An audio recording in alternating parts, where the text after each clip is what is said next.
आज मैं 8 टीचर्स को 8 गारंटी दे रहा हूं। आज केवल टीचर्स के लिए आया हूं। टीचर्स के कुछ ऐसे मसले हैं जिनको इमरजेंसी बेसिस के ऊपर उनका समाधान करना जरूरी है। इन 8 मुद्दों के ऊपर 8 गारंटी मैं टीचर्स को दे रहा हूं। पहली, आपके साथ मिलके दिल्ली के अंदर जो सुधार हुए, वो सुधार केजरीवाल ने नहीं किए, वो सुधार मनीष सिसोदिया ने नहीं किए।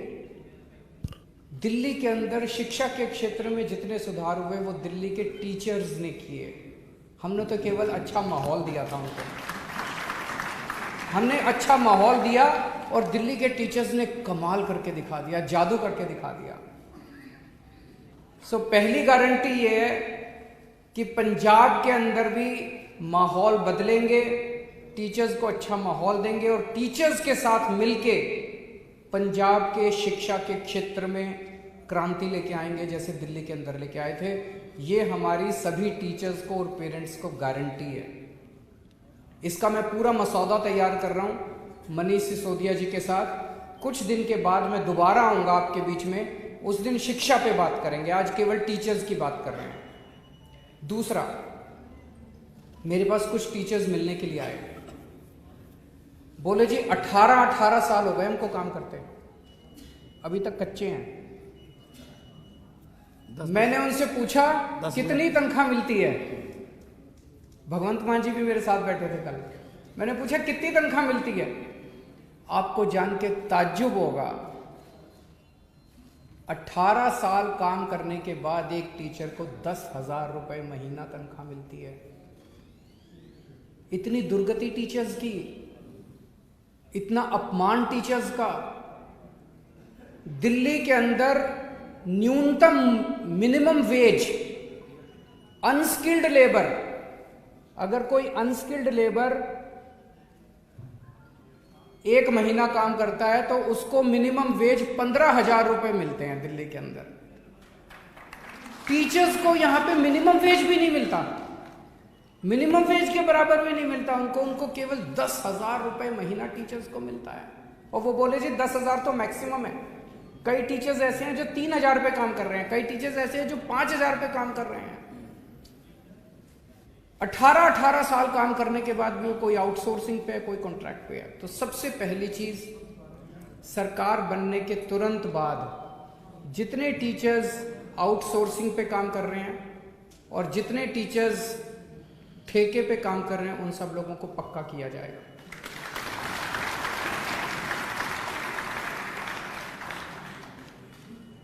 ऐसे कई सारे कच्चे टीचर्स का चंडीगढ़ के पास धरना प्रदर्शन चल रहा है कई दिनों से। मुझे पता चला कि चंडीगढ़ के पास एक जगह एक पानी की टंकी के ऊपर एक महिला टीचर और 2 पुरुष टीचर कई दिनों से पानी की टंकी के ऊपर चढ़े हुए हैं। उन्होंने दशहरा, दिवाली, करवा चौथ सारे त्योहार पानी की टंकी के ऊपर मनाए हैं। ये बेहद दुख की बात है। जिन टीचर्स को क्लासों में होना चाहिए पढ़ाने के लिए, वो टीचर्स आधे से ज़्यादा टाइम उनको बेचारों को प्रोटेस्ट्स में, उनकी 2 ही डिमांड है। एक डिमांड है कि जितनी खाली भर्तियां हैं पेपर लेके उनको भरा जाए, और दूसरा कच्चे टीचर्स को पक्का किया जाए। मेरी चन्नी साहब से रिक्वेस्ट है, उनसे अपील है कि आप इन टीचर्स की डिमांड्स को तुरंत पूरा कीजिए। या तो आप पूरा कीजिए, नहीं तो हमारी सरकार बनने के बाद हम पूरा करेंगे। और कुछ दिन के बाद अगर चन्नी साहब ने इनकी डिमांड्स पूरी नहीं की और ये तब भी धरने पे हुए, तो अगली विजिट में जब मैं आऊँगा, मैं उनके धरने पे उनसे मिलने के लिए जाऊँगा। तो पहली डिमांड थी कि शानदार शिक्षा व्यवस्था बनाएंगे। दूसरा, कच्चे टीचर्स को पक्का किया जाएगा, चाहे वो आउटसोर्स हो चाहे कॉन्ट्रैक्ट वाले हों। तीसरा, जो ट्रांसफर पॉलिसी है वो बहुत गड़बड़ है।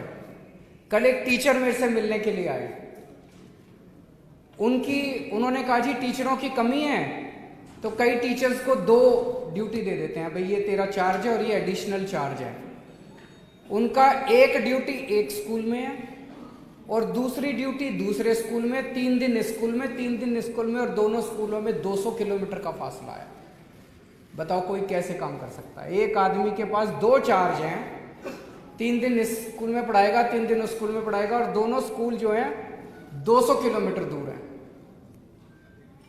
ये ट्रांसफर पॉलिसी बदलनी है। उन्होंने कहा कि जो थोड़ी सी आवाज उठाता है उसको ट्रांसफर कर देते हैं, और ऐसे ऐसे ट्रांसफर कर रखे हैं लोगों को तंग करने के लिए।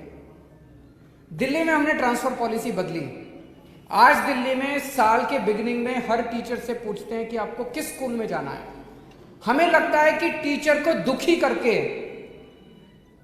आप बच्चे को सुखी नहीं कर सकते। अगर टीचर मन में दुखी है वो बच्चों को अच्छा पढ़ाएगा ही नहीं। 24 घंटे उसके मन में कुड़कुड़ रहेगी, कहां फंस गया यार मैं, ट्रांसफर। वो कोशिश करता रहेगा ट्रांसफर कराने की अपनी, उसका 90% टाइम बच्चों को पढ़ाने में नहीं जाएगा। तो इसीलिए हमने दिल्ली में यह तय किया कि हर टीचर को उसकी मन मर्जी के उसके घर के पास देंगे उसका स्कूल। उसको घर से दूर भेजने की क्या जरूरत है? हर टीचर से पूछा जाता है, आप बताओ आप कौन से स्कूल में जाना चाहते हो। कोशिश की जाती है कि सभी टीचर्स को उनके मनमाफिक स्कूल दे दिया जाए, लेकिन अगर कहीं नहीं हो पाता उनको फिर उसके पास का कोई स्कूल दिया जाता है। वही ट्रांसफर पॉलिसी पंजाब में लागू की जाएगी। ट्रांसफर पॉलिसी पारदर्शी होगी, ट्रांसपेरेंट होगी, और टीचर्स को उनके मन मुताबिक उनकी मर्जी का स्कूल दिया जाएगा। चौथी चीज, पूरे देश की ये दुर्दशा है कि टीचर्स से सारा काम कराते हैं टीचिंग के अलावा, पढ़ाने के अलावा उनसे बीएलओ का काम कराते हैं, उनसे पंजाब के कई टीचर्स ने बताया क्लर्की का काम कराते हैं। कई डिपार्टमेंट्स में डेटा एंट्री ऑपरेटर रखा हुआ है, टीचर्स को स्कूल से निकाल के डेटा एंट्री ऑपरेटर रखा हुआ है, उनको क्लर्क बना के रखा हुआ है।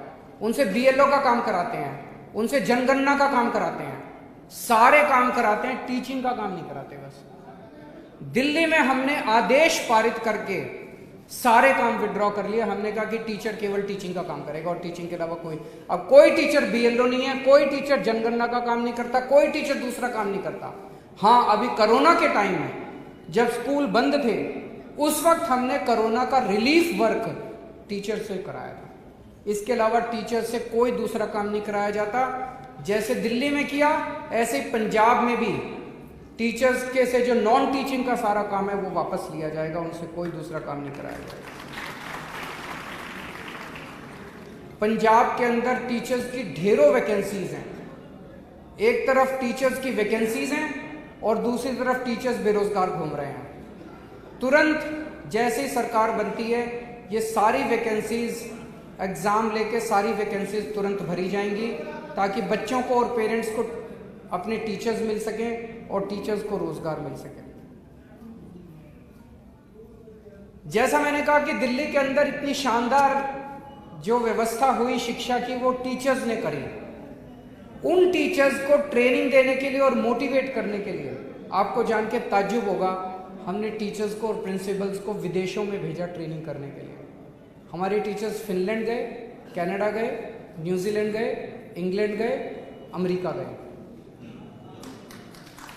तो जैसे दिल्ली के टीचर्स को और आईएम लखनऊ, आईएम अहमदाबाद और आईएम एक दो और आईएम्स के साथ टाई अप करके वहाँ उनको ट्रेनिंग के लिए भेजा, जैसे दिल्ली के टीचर्स को हमने विदेशों में और मैनेजमेंट इंस्टीट्यूट्स में भेजा, ऐसे पंजाब के टीचर्स को भी हम ट्रेनिंग करवाने के लिए विदेशों में भेजेंगे। छठा, अभी टीचर्स को टाइम पे प्रमोशन नहीं मिलता पंजाब में। अगर किसी को प्रमोशन लेनी है, कोई पॉलिसी नहीं है प्रमोशन की, तो हर आदमी को प्रमोशन लेने के लिए हाईकोर्ट जाना पड़ता है। ये बंद किया जाएगा, टाइम बाउंड प्रमोशन किया जाएगा, सबको टाइम पे प्रमोशन मिला करेंगे। और आखिरी 8वीं बात, सभी टीचर्स को और उनके परिवार के लोगों को कैशलेस मेडिकल व्यवस्था का उनके लिए इंतजाम किया जाएगा। दिल्ली के अंदर भी हमने किया है सभी टीचर्स के लिए, यहाँ भी किया जाएगा। मैं सभी टीचर्स को आज आह्वान करना चाहता हूं, आप लोगों ने अकाली दल को भी देखा, आप लोगों ने कांग्रेस को भी देखा, एक मौका आम आदमी पार्टी को भी दे के देख लो, कोई फर्क नहीं पड़ता। एक मौका आम आदमी पार्टी को दे के देखो, जैसे दिल्ली में परिवर्तन किया ऐसे पंजाब में भी परिवर्तन करेंगे। मेरी सभी टीचर्स से गुजारिश है हाथ जोड़ के कि ये जो चुनाव आ रहे हैं, ये चुनाव पूरे पंजाब का भविष्य बदल सकते हैं। तो आप सब लोग भी अपने दोस्तों को, यार दोस्तों को, रिश्तेदारों को ज़रूर कहें कि वो बढ़ चढ़ के आम आदमी पार्टी को वोट दें, झाड़ू को वोट दें, ताकि हम नया पंजाब बना सकें। बहुत बहुत शुक्रिया। कोई सवाल?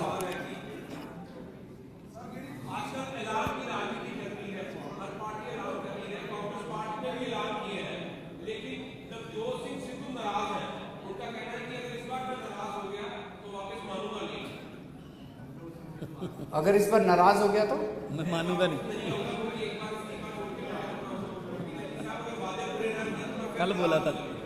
एक्चुअली मैं ये देख रहा हूं, सिद्धू साहब ने जैसे कल बोला, स्टेज से बोला, मैं उनकी हिम्मत की दाद देता हूं। उन्होंने कहा,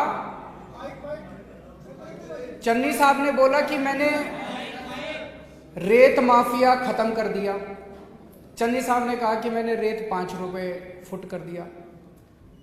तुरंत सिद्धू साहब ने कहा कि गलत है, झूठ बोल रहे हैं, रेत अभी 5 रुपए नहीं हुआ, रेत 20 रुपए मिल रहा है, रेत माफिया अभी खत्म नहीं हुआ। मैं उनकी हिम्मत की दाद देता हूं। उन्होंने खुद ही कहा कि चन्नी साहब जितने वादे कर रहे हैं झूठ बोल रहे हैं, जितने ऐलान कर रहे हैं झूठ बोल रहे हैं। सिद्धू साहब जनता के मुद्दे उठा रहे हैं, लेकिन सारी कांग्रेस उनको दबाने में, पहले कैप्टन साहब उनको दबाते थे, अब चन्नी साहब उनको दबाने में लगे हुए, सारी कांग्रेस उनको दबाने में लगी हुई है। पर बात तो ठीक बोल रहे हैं, क्योंकि चन्नी साहब ने कहा कि बिजली मुफ्त करेंगे। अभी तक तो पूरे, आपकी बिजली मुफ्त हो गई? आपकी किसी की बिजली मुफ्त हुई? यहाँ पे इतने पत्रकार, किसी की बिजली मुफ्त हुई? किसी की बिजली मुफ्त नहीं हुई। देखो चन्नी साहब, कल मैं अभी आ रहा था, बड़े बड़े होर्डिंग लगे हुए थे, बिजली मुफ्त कर दी चन्नी, घर घर गल चल्ली चन्नी मसले हल करता है।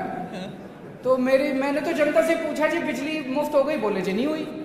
चन्नी साहब ने कहा था मैं मोहल्ला क्लिनिक बनाऊंगा, एक मोहल्ला क्लिनिक नहीं बना पूरे पंजाब में।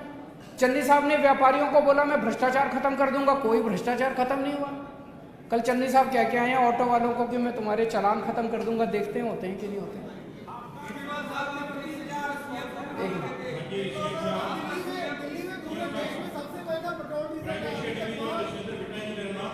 हाँ जी,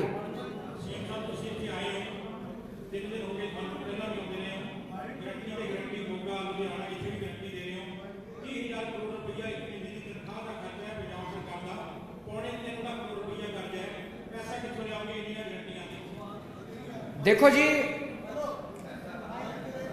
पहली चीज, कल मैं इनके बयान सुन रहा था, सारे कांग्रेस, चन्नी साहब के, सिद्धू साहब के, और भी कांग्रेसी, सारे जने क्या कह रहे थे? पंजाब का खजाना खाली हो गया, पंजाब का खजाना खाली हो गया। पंजाब किसने करा भाई पंजाब का खजाना खाली? 5 साल तो तुम्हारी सरकार थी, तुमने करा क्या? लूट लिया तुम लोगों ने? किसने करा पंजाब का खजाना खाली? जवाब देना चाहिए इनको। 5 साल के बाद जब दूसरा चुनाव आ रहा है, कह रहे पंजाब का खजाना खाली हो गया। तुमसे पहले 10 साल अकाली वाले थे, 5 साल तुम, 15 साल में तुम लोगों ने मिलकर लूट लिया पंजाब को, अब कह रहे हो पंजाब का खजाना खाली हो गया। 1 मिनट, हमारी सरकार बनेगी, सबसे पहले इसकी जांच करवाएंगे कि पंजाब का खजाना खाली किसने करा, इसकी जांच कराएंगे। दूसरी चीज, जब दिल्ली में हमारी सरकार बनी थी, उसके पहले 15 साल कांग्रेस की सरकार थी, वो भी दिल्ली का खजाना खाली करके गए थे। उस टाइम भी शीला दीक्षित जी कहते थे दिल्ली का खजाना खाली, दिल्ली का खजाना खाली। केजरीवाल को खजाना भरना भी आता है, जांच भी करनी आती है। तो जो लोग कह रहे हैं खजाना खाली हो गया, उनसे सरकार नहीं चलती, इस्तीफा दे दें, हम सरकार चला के दिखा देंगे, खजाना भर के भी दिखा देंगे। आखिरी क्वेश्चन,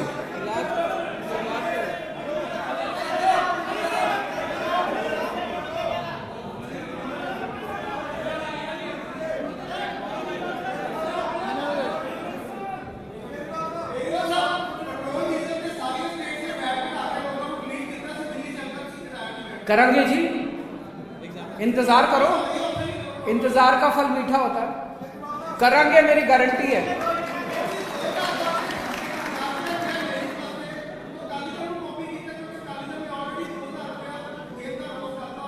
किस चीज का 2000 रुपए?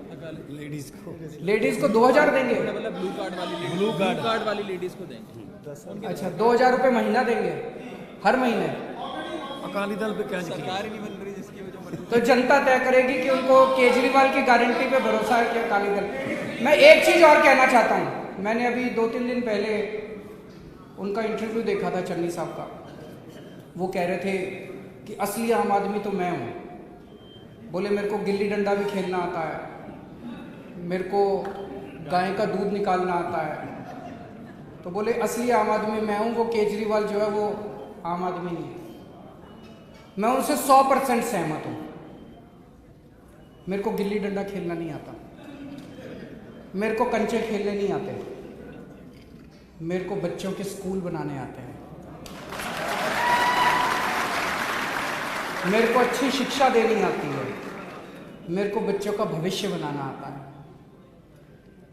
मेरे को गाय का दूध निकालना नहीं आता, पर मेरे को आपके लिए मोहल्ला क्लिनिक बनाने आते हैं, मेरे को आपके लिए अस्पताल बनाने आते हैं, मेरे को 10-10 कैमरे लेके 24 घंटे घूम घूम के शूटिंग कराना नहीं आता, लेकिन मेरे को आपके बच्चों के लिए, आपके परिवार के लिए अस्पताल बनाने आते हैं, मुफ्त इलाज, मुफ्त दवाइयाँ देना आता है। मेरे को झूठे ऐलान करने नहीं आते, मेरे को आपकी बिजली मुफ्त करनी आती है, आपकी बिजली 24 घंटे करनी आती है। पंजाब की जनता तय करेगी कि उनको नौटंकी करने वाली सरकार चाहिए कि काम करने वाली सरकार चाहिए।